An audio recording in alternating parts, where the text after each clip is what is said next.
como eles. Dito é que nosso Senhor Jesus Cristo, caminhando com os seus apóstolos, certa feita, se deparou com um deles que, ao se entender especial e dentro de certa autoridade moral, criticava aos doentes leprosos daquela época, por vê-los transitando entre os seus e distante do vale, que dizia respeito a eles terem que ficar. De modo que a crítica iniciada por um dos apóstolos passou a fazer parte da fala de outros que concomitantemente diziam que aquele que se encontrava doente e transitando junto a eles deveria se responsabilizar mais pelo perigo que apresentava à sociedade, podendo espalhar tal doença a outros. Ao que o mestre a tudo escutava em silêncio e com os seus olhos afetuosos e amorosos não os distanciava daqueles que instigavam tais críticas. De modo que, após alguns instantes, aquele leproso se aproximou de Jesus. E todos, um tanto quanto preocupados pelo que percebiam ocorrer, procuraram de algum modo, ainda que temendo se contaminarem, espantar aquele irmão acometido pela lepra. Jesus, percebendo aquele se sentir oprimido, rejeitado e desanimado pela condição que trazia junto a seu corpo, o vendo se afastar, se dirigiu a ele. Ao que os seus apóstolos imediatamente procuraram trazer Jesus à razão, pois assim pensavam, dizendo: Mestre, não faça isto. Jesus, calmamente, com serenidade ímpar e difícil de se descrever, manteve-se na direção daquele irmão acometido por tal enfermidade. E ao se aproximar dele, o qual cabisbaixo se encontrava pela humilhação que sentira, Jesus estendeu sua mão e, conseguindo segurar a mão do leproso que se encontrava carcomida por causa da lepra, a beijou, dizendo: Irmão, filho meu, alegra-te, pois a felicidade que tanto buscava chegou a ti por tê-la procurado em mim.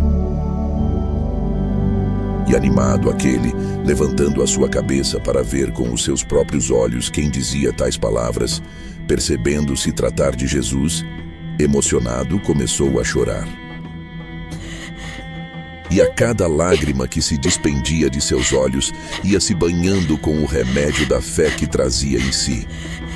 De modo que aqueles apóstolos, ao presenciarem algo que para eles parecia com magia, admiram estupefatos o que ocorreu, pois não havia eles, até então, vivido tal ocorrência com o Mestre, através das diversas caminhadas que com ele tiveram.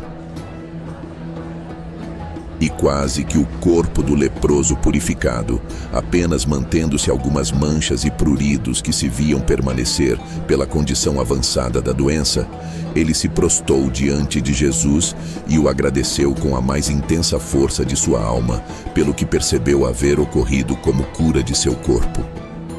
Ao que Jesus, estendendo ambas as mãos e o levantando do chão, o disse: Foi você mesmo quem fez esta mudança ao seu corpo. Neste momento em que criou forças para reaver-se junto à sua própria vida, despertastes Deus em ti, o qual busca sempre o melhor espaço para habitar.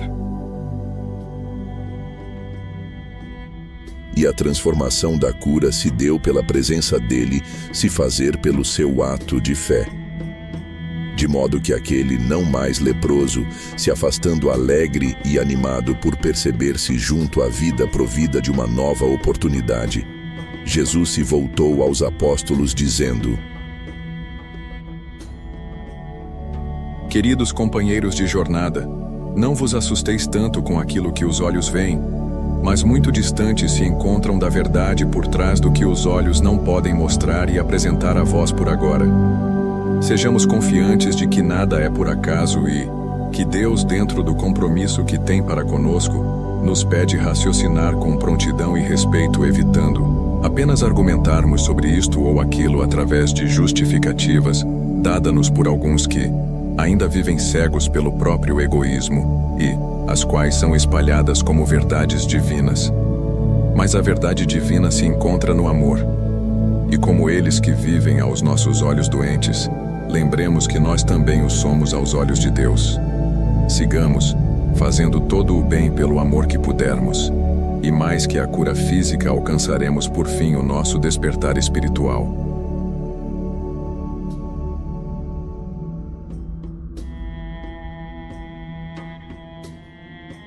Mensagem ditada pelo Espírito Rasson.